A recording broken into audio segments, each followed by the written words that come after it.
All right. So I'm gonna ask you two questions before we get into the game that we're gonna play a little bit later. Um, how do you feel about reparations? And then it's gonna lead to another question. I don't know if I'd get reparations. You wouldn't give reparations? No. Well, My goddamn. parents are from Africa. Would I get reparations? Shit, I give you a couple dollars. We know that's a lie. Yeah. We know that's a lie. Joe, I would give you a couple dollars. Shoot. Maybe literally a couple dollars. Vending machine money. See, you can't be ungrateful. I give you some, god doggone it. What about you, Dr. Boats? Well, what are reparations? So, what are reparations? I would say reparations is the payment. I thought it was 40 acres of the mule. Well, it was supposed to be 40 acres of the mule, but we ain't never get it. So, to me, is the payment of a group that you have wronged, in my personal opinion. I could be wrong. Okay. What's the point of the payment? Apology. It's an apology. I would say Apology. to My kind bad. of for 40 years. Just I guess to kind of make it an even playing field, or just payment of. They don't want it to be even playing. Well, you gotta go real slow with it. What is the root word of reparation? Repair. Oh, okay. You're repairing something, Okay. right? I think it is short-sighted and less sophisticated thought for someone to think that a financial interaction will repair a systematic problem. All right? Systems have been made to produce disproportionately harmful outcomes over a long period of time. That's what critical race theory is. The situation of redlining, the situation of mortgage lending, situation of education, situation of policing, situation of the judicial system. These things have been going on for centuries and have produced these outcomes. So if you give me money and you're still redlining, and the mortgage laws are the same, and the tax laws are the same, and the policing laws are the same, and the education laws are the same, I'm still going to be locked up more than anybody else. I'm still going to have a hard time being educated on what to do with my money if there's still systems of cooperation that exclude me from access to wealth. The money is no good because I got nothing to do with it and nobody to do it with. Or I can't fight off the people that's going to stop me from doing it because they want to make the money. It's a systematic problem, so the economic repair is actually a poor idea. Then, who gets reparations first? Are reparations because a wrong was done and we're trying to make it right? Is that why we're doing reparation? What didn't slave owners get reparations for losing slaves? That was proposed that if slaves were to be emancipated, that they would reimburse. I thought that actually happened. Slave owners. It happened in some places, but the Lincoln actually tried to make it, because emancipation is different than a manumission. An emancipation is when the government legally frees you. A manumission is when the slave owner frees you.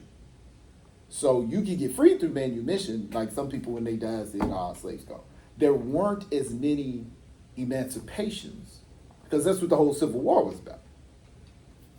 And then at the end of the war, once they won, there was no need to, let that money out, because now we got to rebuild the South. So, you can kind of go off into a whole different area. So we as black folk, before we start getting in line for reparations, are we on the side of right or are we on the side of black folks? Sometimes it's not the same thing, because we were here working land that was stolen. So how did we cut in line of the people who were murdered and had their land taken from them? Which is going to be our Native American brothers and sisters. So really, a true reparation plan has to start systems, not necessarily cash, with the Native Americans. But didn't they give Native Americans reservations, land, they can build casinos? Can't give them all of it back. If I give you a closet in your house that I took, did I really help you? Well, I'm talking about us personally. And I understand that, and I'm saying if we are only worried about us, then we cannot call reparations justice. Say it's my get back. Because Malcolm X said, I'm on the side of right no matter who says it or who benefits from it. And if we are saying that some wrong was done, that means that we are saying wrongs should be made right. Yeah, I'm not saying that they didn't go through anything, but I don't think anybody advocate for us as far as any other group, and I can be wrong, but I haven't seen a lot of groups advocate for us in this particular. No. In this particular. So why? Because if we do it, we have to do it right. Again, we have to function at our zenith and not compare ourselves to people who are at a lower vibration level than we are. I get that, but I think it should be us first. Like, just like every other group will put themselves first. Mm-hmm. I'm not mad at that. Mm-hmm. But if we talking about us, we talk about us. Mm-hmm. So, us, Joe, you, we first in line personally, mm-hmm. and I can be wrong. I get to get in line. Hell yeah, Joe. Okay, hey, I'm with you. Hell yeah. So okay, with what I said, what does that reparation plan look like? That would be a good question. For me. 40 acres and a mule. No, I don't want to know. You know you want that land and that mule. I mean, the land, I guess, would be beneficial if you're able to build things on it, but that's where also... The mule's for? Yeah, you a mule. I don't know what a mule these days. But that goes back into the system, because now we got to figure out, now I got to go back to this system like, hey, I need money to build apartments. Hey, I need money to build a house. Hey, I need money to build things that's going to make the land, worth something. That's where the systematic reparations come into play. Or maybe I don't know. I'm just throwing it out there because the next question was followed by, how do y'all feel about the U.S. stating that they couldn't afford reparations, but you see how they send money to Ukraine, billions to Ukraine. They send billions to what is it, Israel or Palestine? I'm not sure. To Israel. So they've sent all of this money out. Mm-hmm. You could have essentially solved all the problems here in the U.S., but you want us to be poor. You want us to have homeless folks. I hear California is ridiculous right now with homeless. Yeah. But we're sending money to Ukraine. You think right. You Poverty is a created reality. Poverty is not something that is natural. That's something that's creative. That is an absolute choice. And we have been indoctrinated into the thinking that poverty comes from either a lack of effort or a lack of talent or a laziness. But poverty is not only engineered, it's protected. And there are many different points in history as to where that happened, particularly when black people were freed from chattel slavery. There was a choice in who to invest in, and millions of acres of land was given to European immigrants, many of them not even American citizens, instead of the black folks who had been here since before the country. That was a choice. That was an economic choice of I'm going to invest in this group and not invest in this group. Not only that, that should be sounding familiar if y'all listen to Martin Luther King Jr.'s speech. Not only that, They do it now, right? they took land grants and built colleges to teach you how to better engineer your land and do all of that and not let black folks in them. Not only that, the government paid many farmers not to farm. So when they started talking about socialism and not helping black folks, see, the unions did the same thing.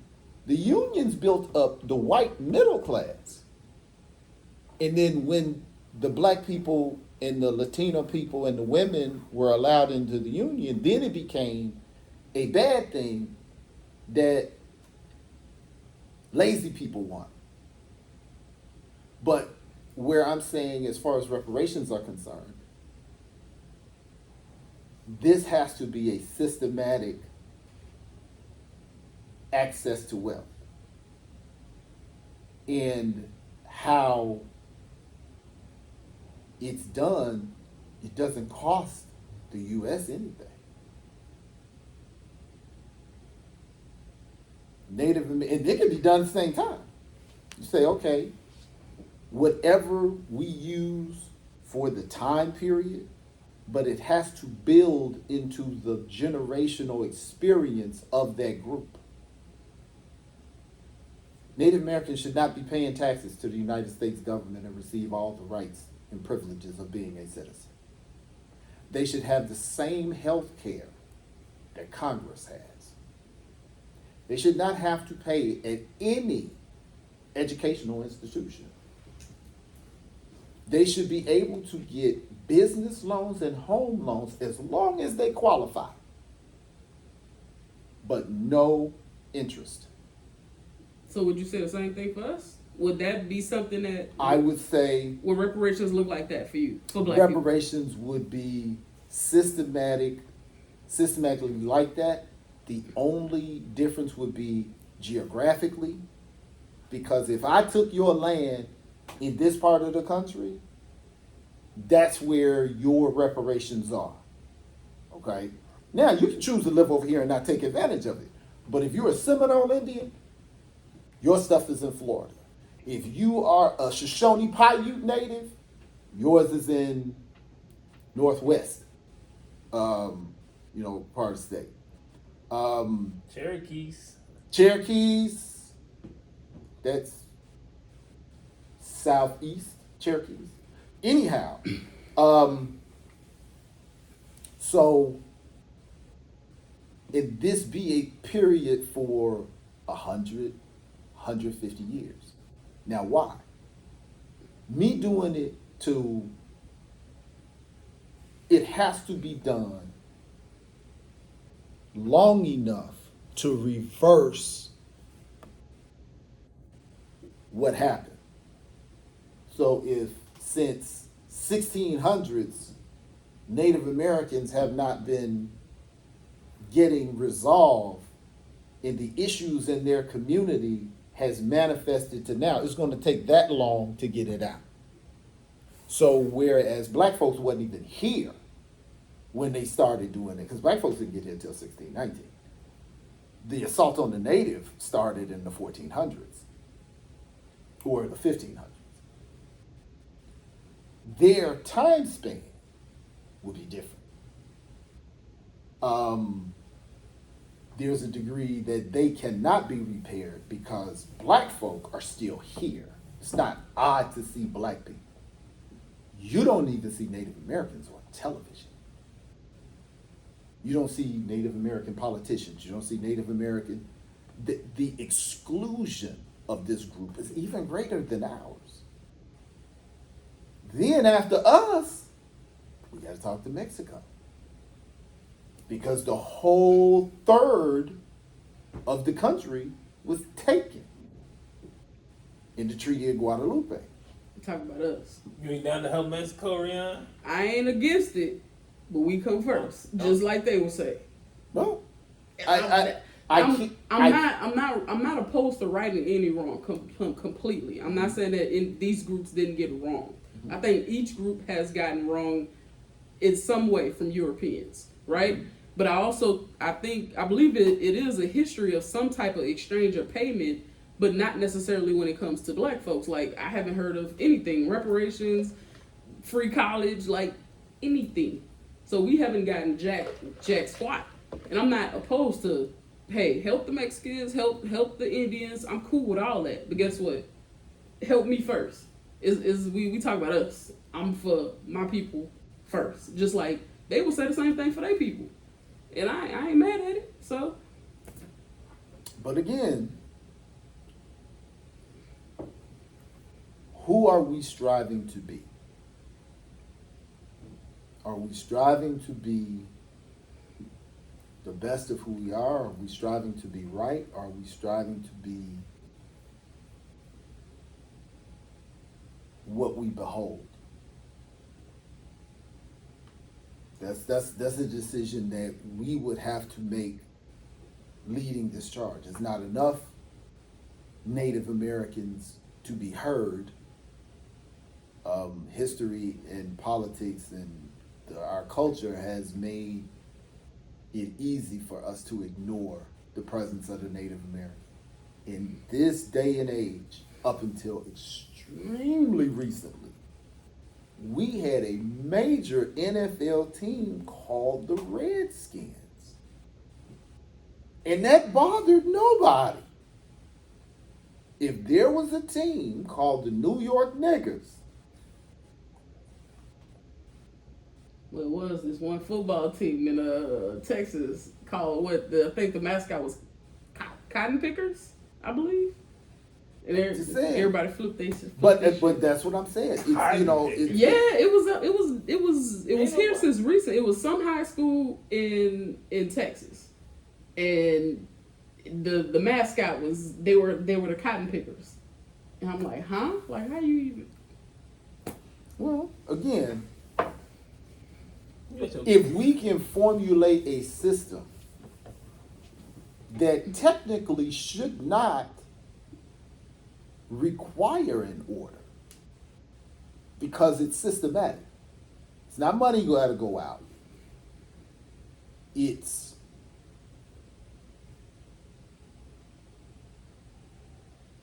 expectations are changed. That's it.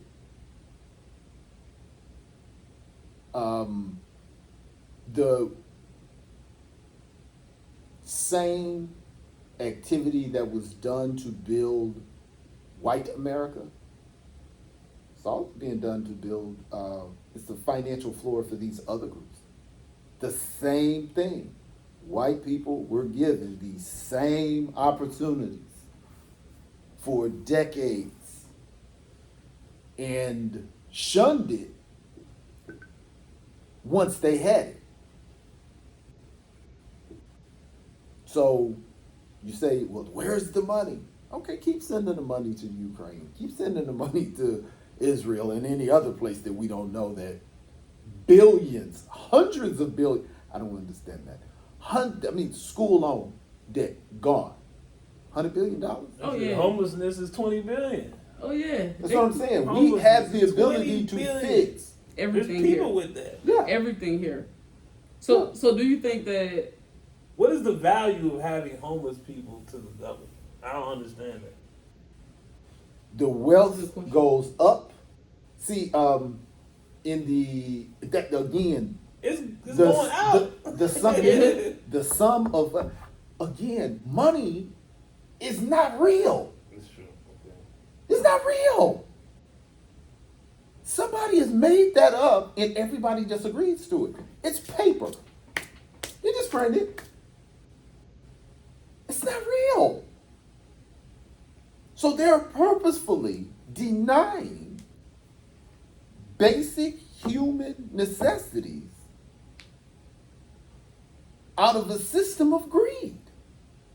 The reason why the economy keeps falling is because the few people who are running it is taking too much money up. And it's just like anything else. You get too much weight and it ain't nothing in the middle, it's gonna collapse. Mm-hmm. And then they go, all right, give you a little stimulus. That's all it is. The motherfucker And got then- that shit right back. Because Tax we time. are well, not just that, we have poor spending habits because we don't have education. And if we try to get education, we end up with debt that's not even a house. Mm-hmm.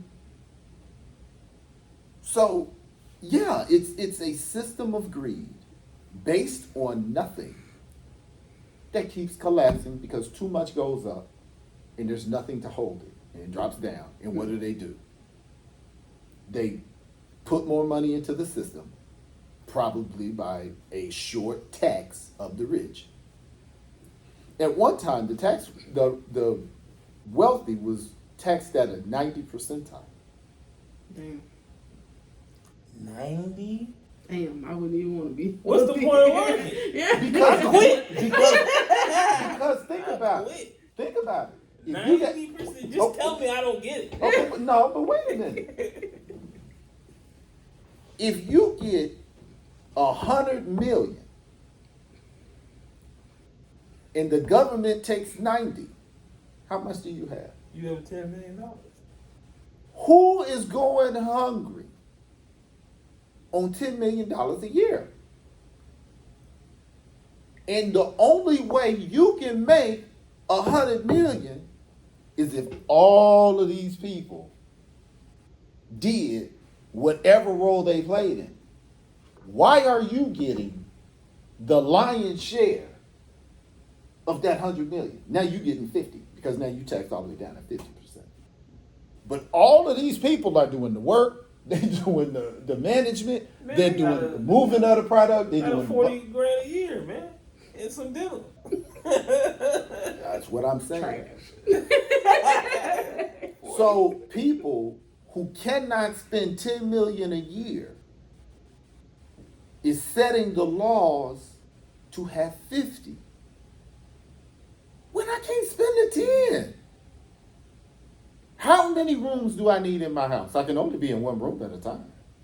How many cars do I need? I can only drive one at a time. Why do I need 50?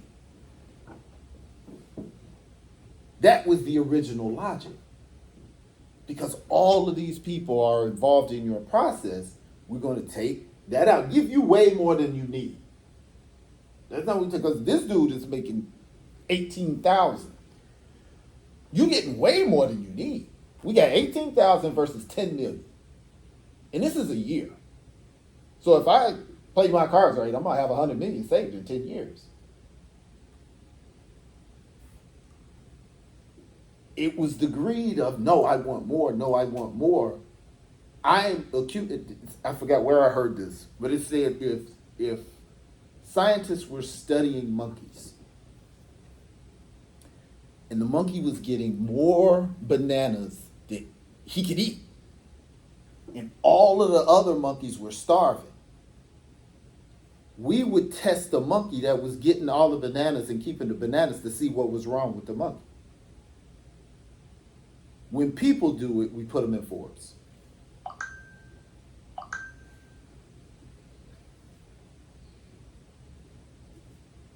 Wow. So reparations is a very easy fix. And I'm so surprised that as long as I've heard people talk about reparations, that I haven't heard anyone say what I said.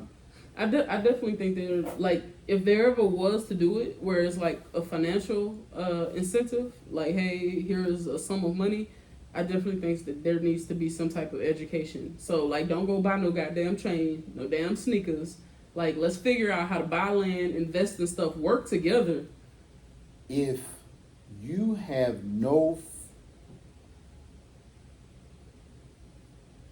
I forgot what, I think it was that book, Rich Dad, Poor Dad, or something, where it said if you give $1 million to a poor dude and $1 million to a rich dude, in 10 years, he gonna be poor again and he gonna be rich. That's where the education come from. What comes in? But it would be better and more efficient because actually money can distract you. If I give some people $1 million, they're not going to do nothing but spend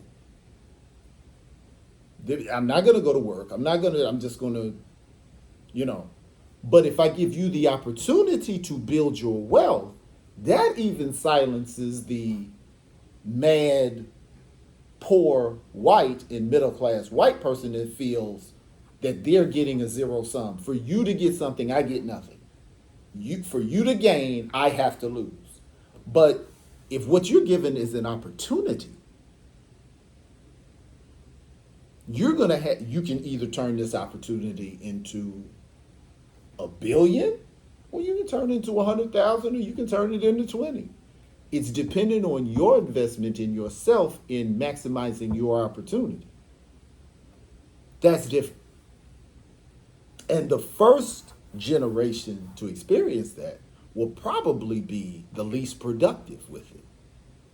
Because they don't know, but they're going to go a little bit better and get a little bit better. That's why it has to be for so long. And then in 21, 24, we say, okay, all bets are off. Now, what we also know is historically, when poor white people see poor black people doing well, not poor black people, see black people doing well, see Native Americans doing well, see Mexicans doing well, we're going to have a race war. But that's why we got to know history. Because poor white people do not do well if they feel like they're losing something. Hence, what was it, January 9th or January 4th? January 6th, baby. Yeah. Yeah, the insurrection. Yeah. Was that 2020? Was No, it? that was 2021. So, All you gotta be right. ready for that. Shit, my Glock ready. What you got? All right, next question. What do you think of HBCUs giving white students scholarships? What? Y'all never heard of that before? How cold? Like football? Well, it was just scholarships. So I originally heard of this years ago when I was in college in Louisiana, and Southern is not too far from my mom's house, and we heard that it was white students getting scholarships for sports.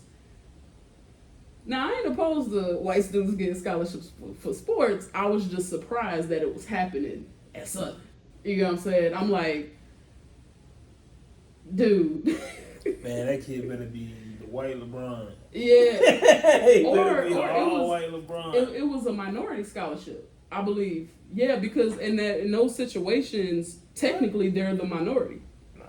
I'm telling you what I read, and I was like, huh? I didn't know it was possible. I was completely confused. I was like, how the fuck is this logical? It just doesn't make sense to me, but I mean, I'm not surprised at the same time because That's just it's crazy. really about money, Mhm. if we can get somebody to win us games. Mhm. But So- it just doesn't make sense. So they also had a YouTube video, like a couple years ago. I saw it. It was a white guy. He was going to Morehouse, right? And in those situations, and he was like doing a video like as a white guy going through the experience of going to a HBCU, the whole shebang, how he was, taking in from the students and all of that. And I believe, if I'm not mistaken, I could be wrong about this point, but I believe he may have gotten a scholarship for just going to Morehouse. So how do y'all feel about white students still finding a loophole and taking advantage of those avenues? I think that is a result of how poor HBCUs are historically run. Okay. I cannot appeal to white people and not let white people into the school. If A, we handled our finances better, or B, engaged our alumni better, we should be self-sustaining institutions as to where we can keep our organizations for their historic purposes. And I would say from my experience with HBCUs and then other reports that have been in the public, Deion Sanders, other professional athletes who became coaches and exposed how poor the systems are run, student protests by how poor the campuses are kept up, the poor campus safety. I think I have found them to be deplorably disappointing. And when I got my master's degree, I wrote letters, emailed and snail mailed letters to all of and this was during the pandemic where everything was online, where I was willing to teach online a class for an HBCU for free. Not one HBCU answered. So,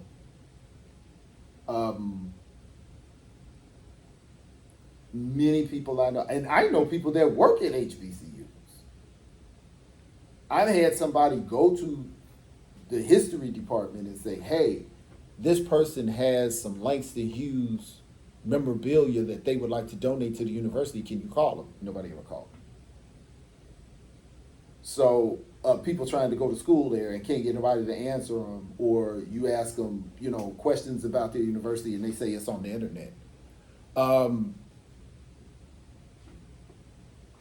pride, the necessity has been lost in those institutions as to where is it really worth getting a degree from these institutions, So, So you don't think it'd be worth getting a degree from HBCU? I say they don't make a good argument for themselves. I say that. If you go somewhere and, especially in academia or whatever, and you say, I have a master's degree from a state university. Well, everybody knows in the United States, they know what Indiana is. Mm-hmm. That state, that's who, outside of our community, how many people know what Fisk is? Okay, so that's one step against you. And then how well is that institution run, blah, blah, blah, blah, blah, this, that, and the other. So I think that a lot of our HBCUs are functioning off of their historic relevance as opposed to their current relevance. I think it's the black bourgeoisie that is in charge of these organizations, and they're more concerned with appearance than practicality and purpose. So I think our HBCUs have a lot bigger fish to fry. I think a lot of those scholarships are going out because black folks don't want to go there. And they taking second-rate white athletes who cannot make it into a bigger or better school to come down there and play because even the black folks ain't going there. So I think it's more of an indictment on how poorly they're run. Gotcha. What you think, Joe? Like, I always, I saw it as a money thing. If you bring it in, historically black college, and you bring in white athletes, it doesn't make sense. So I figure you're trying to make some money. But Do y'all think we open our doors? But like we have the term "you're invited to the cookout," correct? And if a white person appeals to the black community in just a small way, they could do a certain dance, they could say a couple raps, whatever the case may be. Oh, you're invited to the cookout. What do y'all think about that term? oh, white people. Ain't nobody. I don't invited to the invite cookout. people to the cookout, Yeah. except that one girl.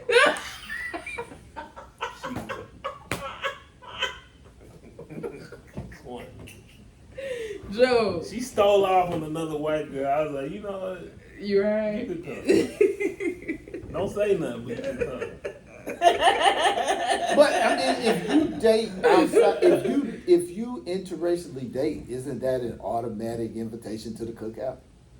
Socially speaking, not necessarily to the cookout, Yeah. but socially speaking. Mm-hmm. At the point my mate is from outside of our group, I'm bringing, unless I'm leaving. You're like, I'm going to the cookout. I'll see you later. That's what I'm saying. That's what I'm saying.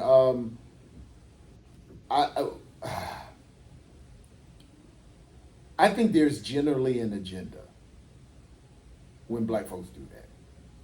Like the white players. I'm getting white players because I can't get no good players at all. I'd rather take the best white player I could get, the have best no bad players. white player, because all the black players, all the good black players are going to the other schools. D1. And Good white when player. they had the opportunity to begin an inswell of black professionals and black athletes following the black professionals, they messed it up. They should have did everything Deion asked them to do. And the other cornerback, I can't remember his name, but I can see his face, and Bethune-Cookman, I believe it was. They should have done everything that brother asked them to do. He was a famous defensive back. It wasn't Darrell Revis, but another guy. Oh no. I'm thinking basketball. Yeah, but the NBA players, again, Deion was the biggest, Yeah. and they screwed the pooch.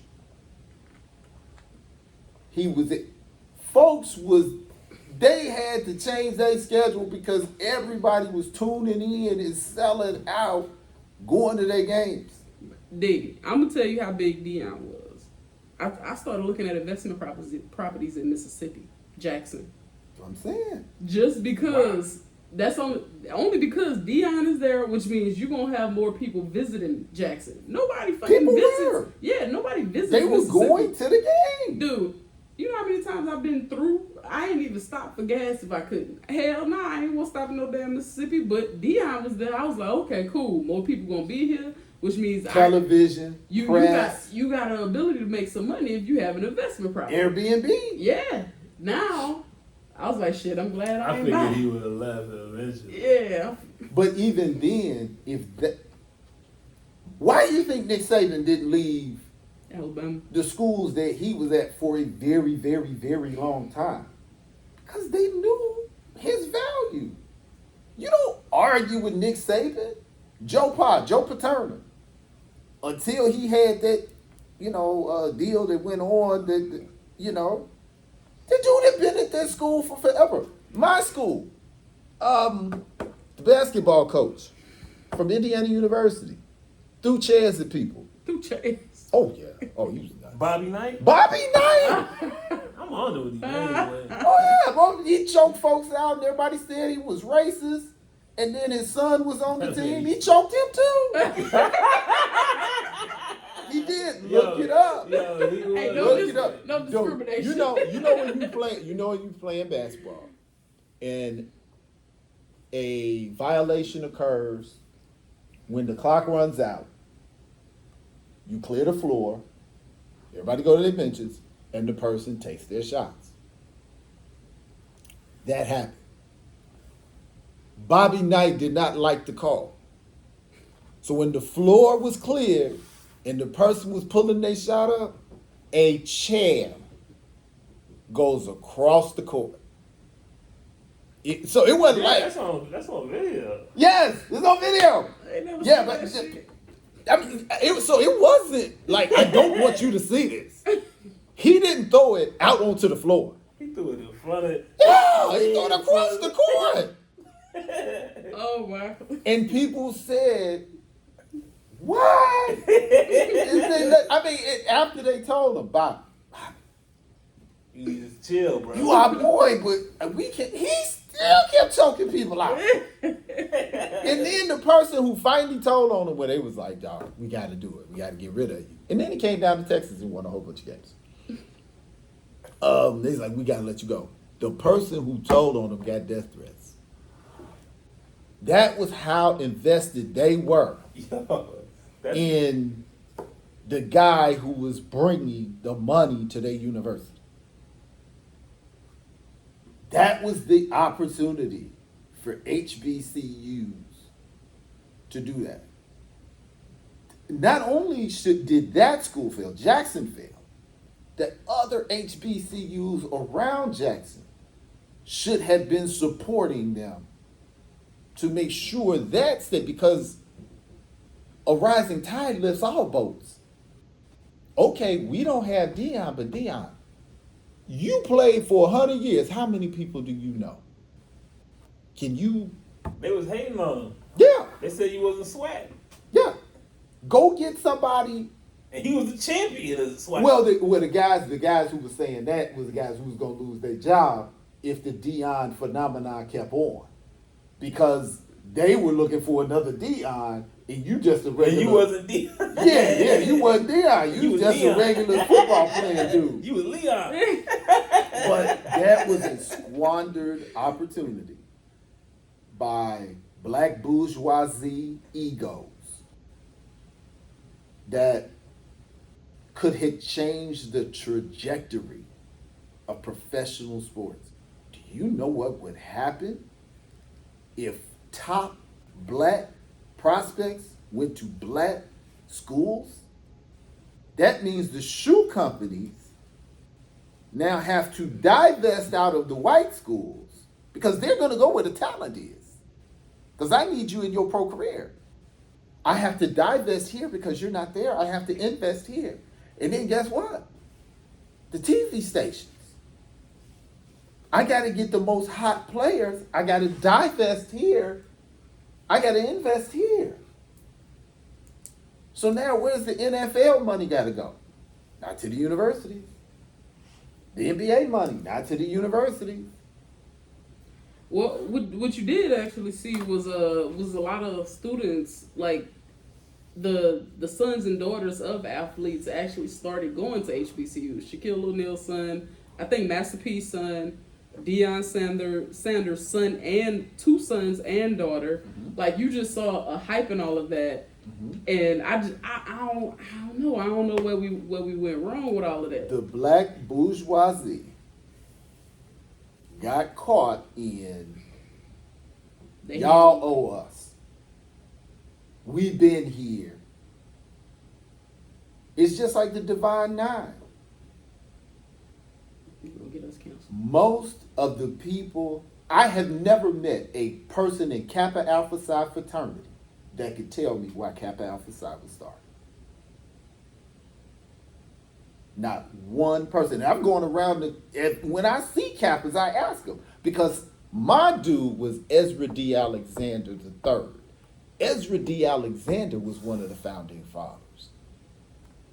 Ezra was a namesake. And he explains to me, the dudes that started that, those was not my uncles. He said they started that to stay alive. That's whoa, what? Like the entire Divine Nine, or No. just Cap? Well, all of them, but particularly Kappa Alpha Psi fraternity that started in Indiana. Mm-hmm.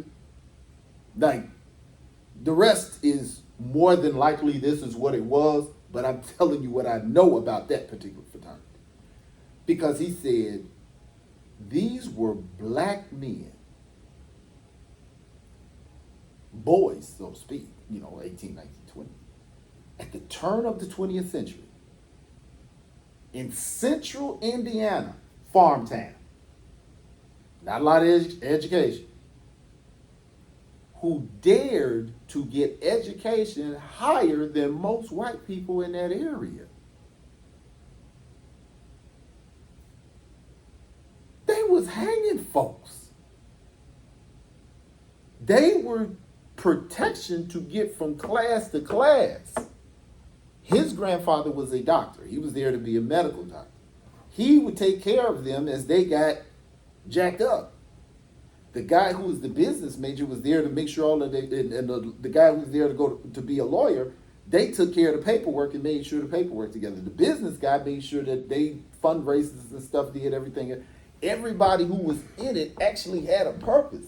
He said, dude, I thought that was how they passed and did well and supported each other. He said, dude, that's how they stayed alive, and that's how bad they wanted education, that they knew their lives were on the line. So when you got somebody spinning a cane, talking about how pretty they are, and having parties and having on shirts, you don't even know why you're there. Just because you're still here doesn't mean that you have an intimate knowledge of why.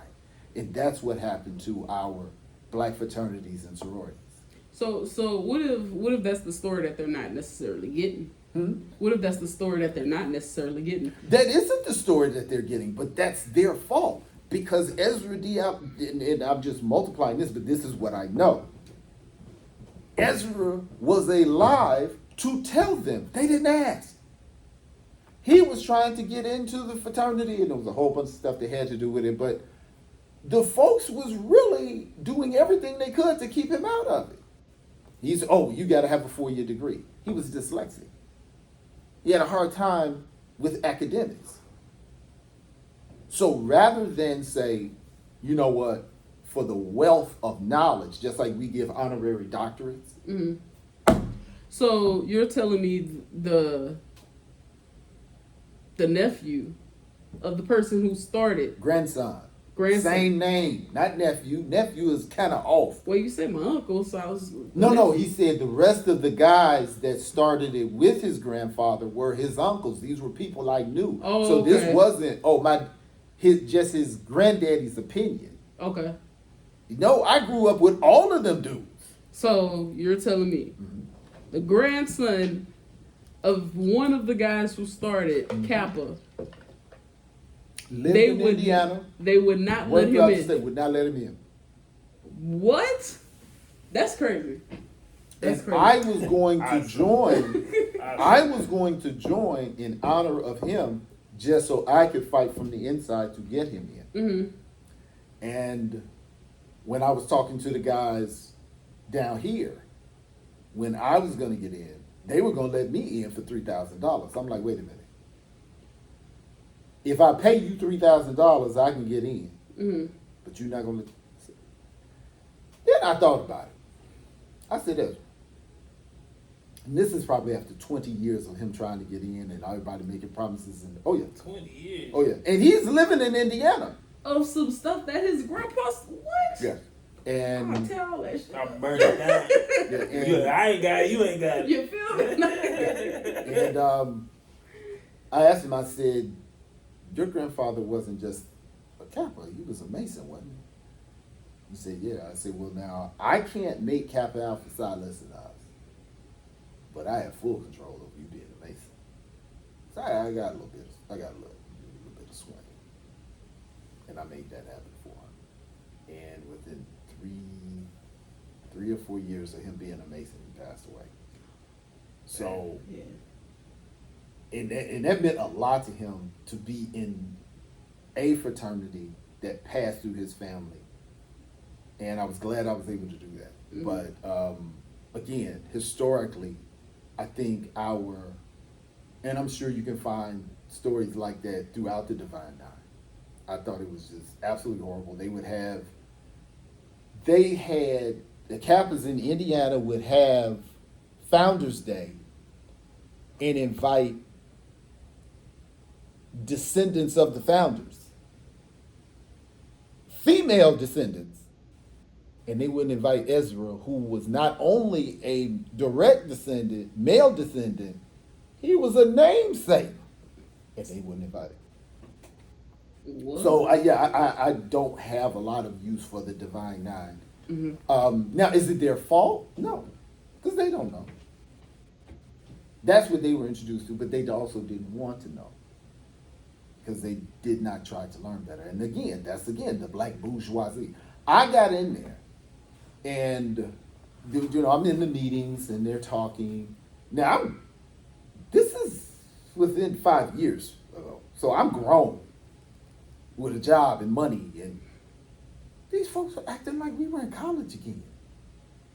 Well, why you wanna? And then I was saying, and I was talking about Ezra, and there was a guy there who also I had on my Masonic pin, and the guy said, "Oh, I'm a Mason." So we talking Mason stuff, and when I said, "Well, Brother Awesome said blah blah blah blah blah," this that and the other, and he was like, "Oh, wait, you ain't in the organization, you can't be called in brother."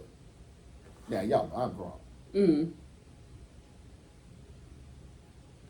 Okay, number one, he's a Mason. I'm a Mason.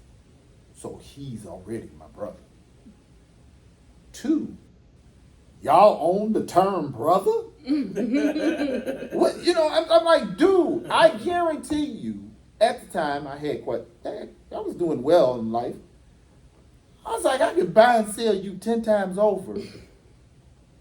You sitting there over an organization that you in. You acting like you can tell me what words to use? Like, bro, you probably work at a car wash or something. Or sell mortgages or some crap like that. Working for somebody else. You really?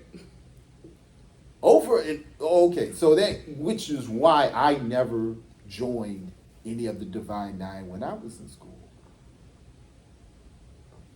I'm not the person that my organization defines me. Me being there is going to make the organization better because of who I am.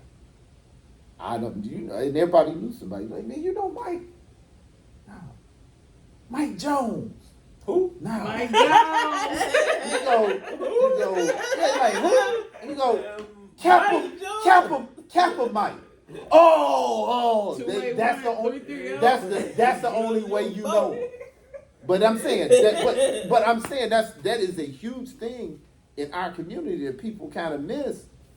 That if you don't, your identity in school was you wearing these shirts all the time, and people know you as Kappa Mike, not Mike Williamson or Mike whatever. Yeah. Your name.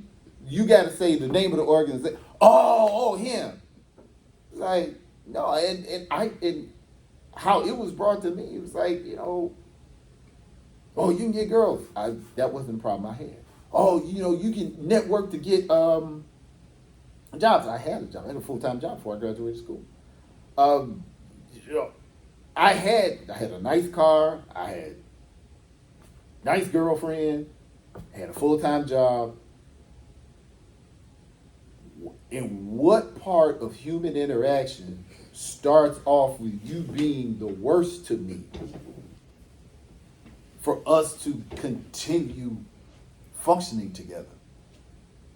That, especially if you're going to hit me. Oh, yeah. Oh, I told folks straight. I told them, I said, look, I'm letting y'all know now. I don't care if y'all hit me. You're getting hit back. You're getting hit back. How many times did they hit you? Like, how did Man, Hazen is Hazen, oh man. That's a real yeah, thing. they line folks up and ask questions about whatever we asking questions about. It could be The fraternity, it could be whatever, something they gave you to study, and you got to stand there with no shirt on, and if you miss the question, they punch you in your chest as hard as they can, or they hit you with a paddle, and the one time I was going to pledge something and I ended up not. I was going to do it because my group of friends wanted to. And some of them went on and did it, and I just chose not to. But I told them, I said, look, we got a rule. I think on the yard, it was probably maybe 10 of them. And it was 7 of us. That was homies. Like me, John, Brain, Arthur, and two or three other guys. But it was like the homies. Like me, Brain, and Arthur still talk. If not every week, every other week. So we was tight, and we was young. And I told them, if they hit one of us, all us fight. Every night. So if your boys went on to join, did the rule still stand? They wasn't them kind of people. I was more of the... Well, no. I was... Yeah, the catch with his... Bacon's rebellion, goddamn. I was. They would fight with me, but Yeah. they triggers wasn't sure. Like I was the dude on campus that if somebody was clowning in the gym, you know, being rough, kind of bullying folks, they would come to the student center and tell me and be like, man, come over here, man, we got a fool. You know, somebody visiting the gym didn't go. And I come in and I wouldn't, hey man, you gotta go. I'd be like, yo, where you at? Him? All right, cool. Who got winners? You got winners? I'm running. And I just, hey man, I got him. And we go as hard as you go. And all that jive you was doing to other folk, I'm gonna do it to you. And either you gonna straighten up and leave, or it's gonna be some furniture moving. But yeah, I was not a bully, but I was a bully of bullies. And so, and then I worked on the campus, so popularity wasn't an issue for me. I was friends with so many Kappas, I be twirling the canes with them. You ain't supposed to touch a cane. When nobody gonna say nothing to me? When nobody gonna say nothing to me? I hung out with everybody. So, it was, and why I got to, so I don't need my own cane. I twirl off his cane. I was the DJ. I DJ'd all the parties. I wasn't good though. I was bad DJ. You just play that slow shit, D? Nah, man, I was just not good at it, man. I was just not good at it. But anyway, that's just my thought as far as the HBCUs and the white players. I think it's definitely a more foundational problem with those schools, and that's how that even comes up. So we have so much that the black bourgeoisie needs to, but at itself and make some serious changes. All right. Well, we had an hour, so our game is officially. All right.